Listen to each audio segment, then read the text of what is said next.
You're lying in bed and you can't sleep, not because of anything dramatic, not because of a crisis. You're just doing math. You're looking at your credit card app in the dark, and the number hasn't moved. You've been paying on this thing for months. You've been paying on it for years. And the balance looks almost exactly the same as it did a long time ago. You keep scrolling, looking for where your money went. You paid last month. You paid the month before. You've never missed. And yet the number barely budges. You close the app, put the phone down, and stare at the ceiling. Something about this doesn't add up. And you're right. It doesn't add up. It was never supposed to. Here's what I'm going to show you. There is a specific mathematical structure inside your credit card's minimum payment formula that produces a specific outcome, and that outcome is not your financial health. I'm going to walk you through the actual numbers on a balance you'd recognize, show you what happens month by month, and then show you why it works this way, who benefits, and what Congress found when they finally looked under the hood. By the end, you'll understand something most people never calculate for themselves, and it will change how you look at every credit card statement for the rest of your life. Let's start with a number. $5,000. That's not extravagant. That's a car repair and a medical bill in the same quarter. That's a broken furnace in January. That's covering groceries and gas for 2 months after a job transition. $5,000 is an ordinary balance for an ordinary life. The Federal Reserve's survey of consumer finances from 2022 found that families headed by someone aged 45 to 54 carried a mean credit card balance of $6,700. So $5,000 is actually conservative. Now, the average credit card interest rate on accounts carrying a balance as of August 2024 was 22.76%, according to the Federal Reserve's G19 Consumer Credit Report. Let's round to 24% for this exercise because the math is cleaner and many cards are at or above that number. 24% APR means 2% per month in interest charges. On a $5,000 balance, that's $100 in interest in the first month alone. Here's where it gets ugly. Your minimum payment is calculated as a formula. The most common version works like this: 1% of your principal balance plus all the interest that accrued that month. So month 1, your minimum payment is $50 of principal plus $100 of interest. $150 total. Sounds reasonable. You pay it. You feel responsible. You met your obligation. But look at what actually happened. Of that $150, only $50 went toward reducing what you owe. The other $100 went straight to the credit card company as profit. Your balance dropped from $5,000 to $4,950. Next month, the minimum recalculates. It's now a little less. The month after that, a little less again. The minimum payment shrinks as the balance shrinks, which means every month you're paying less, which means every month less goes to principal, which means the balance shrinks more slowly, which means the minimum shrinks more slowly, and the whole thing stretches out like taffy. Run it all the way to the end.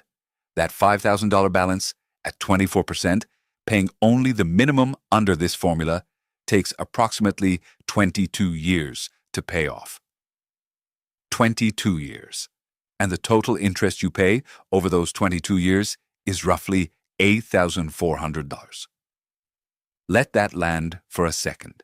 You paid $13,400 for a $5,000 balance. The interest cost you more than the original debt, more than the furnace, the car repair, and the medical bill combined. And during those 22 years, you never missed a payment. You were never late. You did exactly what the statement told you to do. You paid the minimum every single month, like a responsible person. That is not an accident. Now I need to correct something, because the honest version of this story is more interesting than the conspiracy version. You'll hear people say that credit card companies hired behavioral economists to design minimum payments as a trap. The documented record doesn't quite support that sequence. What actually happened is in some ways worse, because nobody had to plan it. It just evolved. In the 1980s and into the 1990s, the standard minimum payment at most credit card companies was 5% of your balance. On a $5,000 balance, that's $250 in the first month. Painful, but the debt gets paid down in a reasonable time frame. Then, in the late 1990s and early 2000s, something shifted. Card issuers started competing for customers by lowering the minimum payment. They dropped it from 5% to 3%, then to 2%. Some formulas effectively dropped below 2% when you factored in the declining balance structure. The Government Accountability Office documented this in a 2006 report, GAO 06929, noting that the reductions in minimum payments dramatically extended repayment periods and increased total interest paid. Why did issuers do this? Two reasons, both simple, neither requiring a shadowy boardroom. First, consumers preferred it. If Bank A requires $250 a month and Bank B requires $100 a month and you're already stretched, you go with Bank B. Lower minimums attracted customers. Second, and this is the part nobody said out loud, lower minimums meant customers carried balances longer, and longer balances meant more interest revenue per account over the account's lifetime. The Federal Reserve Bank of Boston confirmed in a 2022 study that interest income on carried balances is the single largest revenue component for credit card issuers. Not annual fees, not swipe fees, interest. Your carried balance is their primary product. So the race to lower minimums was simultaneously a customer acquisition strategy and a revenue maximization strategy. It was marketed to you as flexibility. It functioned as a business model. And then the behavioral economists showed up, and what they found made it worse. Neil Stewart, a researcher at the University of Warwick, published a study in the Journal of Marketing Research in 2009 that ran a clean experiment. He showed people credit card statements. Some statements displayed the minimum payment amount, others didn't. When the minimum payment was shown, people paid less. When it was removed and people were left to decide on their own how much to pay, they voluntarily paid more toward their balance. Think about that for a second. The number that's supposed to help you, the number that tells you what you owe, that number actually causes you to pay less than you would if nobody told you anything at all. The minimum payment acts as an anchor. Your brain sees $100, and $100 becomes the reference point. Paying $100 feels like enough. Paying $150 feels generous. But without that anchor, people naturally chose higher amounts. The helpful number was holding them back. Richard Thaler and Cass Sunstein, the behavioral economists who wrote the book Nudge, described this exact mechanism. The minimum payment is a textbook anchoring effect. Your brain treats it as a suggestion rather than a floor, and the suggestion keeps you paying less than you otherwise would, month after month, year after year. Nobody at the credit card company had to read the behavioral economics literature to benefit from this. The structure was already in place.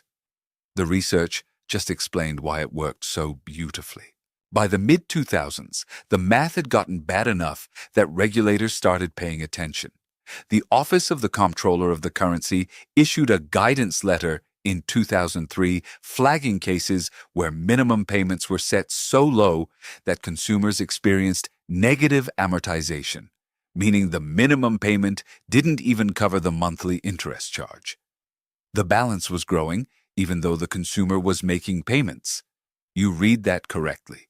You could pay every month, on time, the full minimum, and owe more at the end of the year than you did at the beginning. It feels like checking your bank account and watching the number go the wrong direction.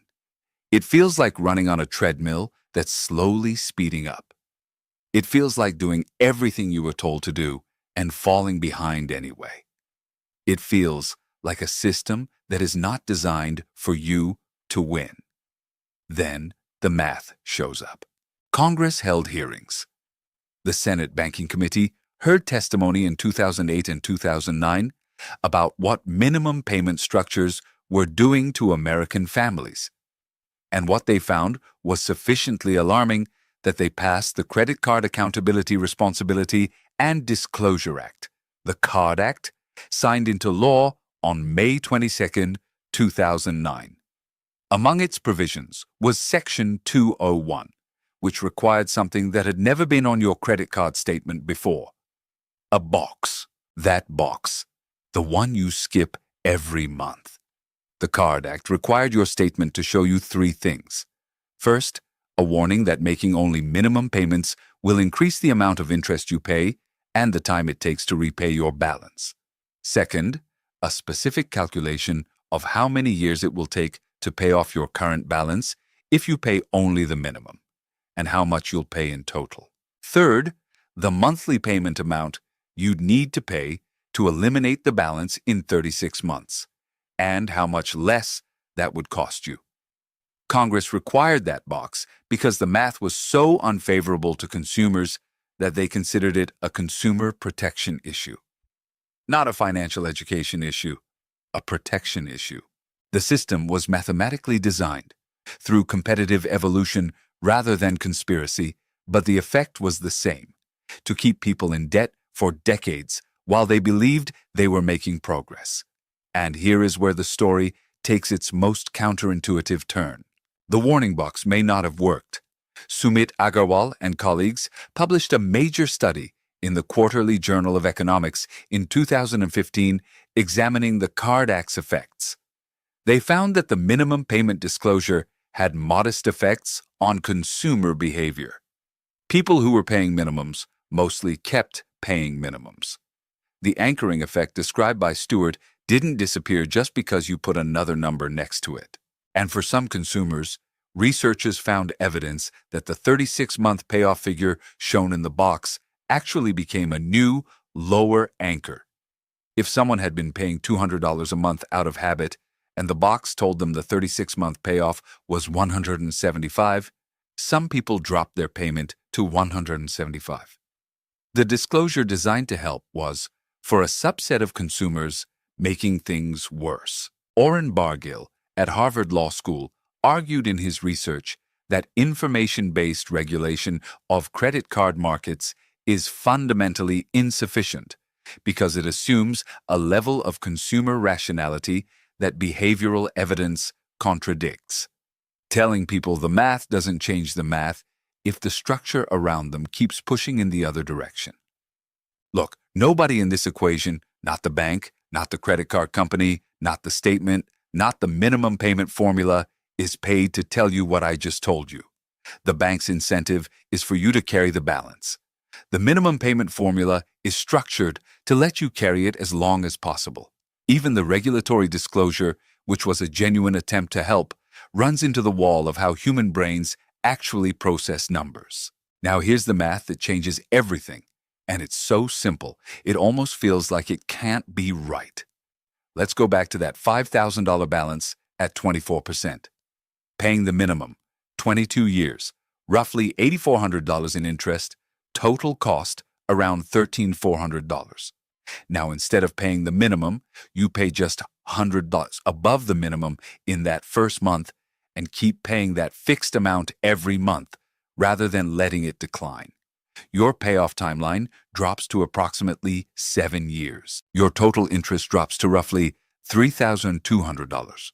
You save over $5,000 in interest and 15 years of payments for $100 a month above the minimum.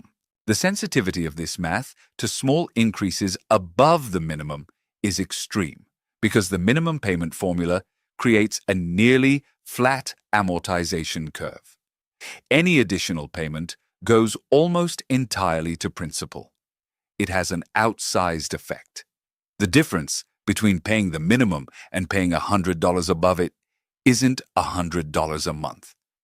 Over the life of the debt, it's $5,000 and 15 years of your life. If you're carrying a balance right now, I want you to do something. Pull up your most recent statement. Find that box, the one Congress made them put there. Read the two numbers, the years to pay off number if you pay only the minimum, and the monthly payment for the 36-month payoff. If you've never actually read those numbers before, tell me in the comments what you found. I think a lot of people are going to be looking at their statements differently after today. Here's what I need you to understand about where we are right now, in this specific moment. The average credit card APR is above 22%. A decade ago, in 2014, that same Federal Reserve measure was 13.14%. The math got dramatically worse in the last 10 years. The same balance, the same minimum payment structure, the same $5,000 cost you thousands more in interest today than it did in 2014 because rates climbed from 13 to 22% as the federal funds rate rose. And credit card rates, which are mostly variable and tied to the prime rate, went up fast when rates rose. Historically, they come down much more slowly when rates fall. Meanwhile, total revolving credit card debt in the United States hit $1.14 trillion as of the third quarter of 2024, according to the Federal Reserve. Delinquency rates, meaning transitions to 90 or more days past due, climbed to 7.2% of balances in that same quarter, the highest since 2011. More people are carrying more debt at higher rates and falling behind at rates we haven't seen in over a decade. This is not because people got irresponsible. The Federal Reserve's own Survey of Consumer Finances shows credit card debt carried across all income and education levels. Medical expenses, income disruption, emergency costs, these are the documented drivers. The CFPB has noted that many consumers who carry balances initially charged necessities, not luxuries, not vacations, furnaces, tires, prescriptions, the stuff that doesn't wait for your next paycheck. You can't budget your way out of a structural problem. And that's what this is. The minimum payment formula is a structural feature of the product. It is legal. It is disclosed. It is regulated, barely. And it produces a mathematical outcome where a moderate, ordinary, completely normal balance can cost you more in interest than the original amount and take longer to pay off than it took you to raise your children. That is not a personal failing. That is a product designed to generate revenue from your carried balance, functioning exactly as intended. I'm not going to tell you what to do with your credit card. That's not what this is. What I am going to tell you is this. The minimum payment on your statement is not a recommendation. It is not guidance. It is not what the credit card company thinks you should pay. It is the smallest amount they will accept without penalizing you. It is a floor, and it is a floor set at a level that maximizes how long you carry the balance and how much interest you generate. The difference between knowing that and not knowing it is thousands of dollars. It's years. You remember where we started? Lying in bed, phone in the dark, staring at a number that won't move. You weren't imagining it. The number barely moves because the formula is built so the number barely moves. You weren't bad with money. You were paying exactly what the statement told you to pay. And the statement was telling you the number that was best for them, not for you. That box at the bottom of your statement, the one you've been skipping for years, Congress put it there because what was happening without it was considered a consumer protection problem at the federal level. The least you can do, the very least, is read it, and then decide for yourself whether the minimum is really all you can pay or whether it's just all they asked for. Nobody is going to do this math for you. Not the bank, not the card company, not the app, not the algorithm. The math is yours to run, and now you know what it says. Subscribe if you want the math done honestly. I won't sell you anything.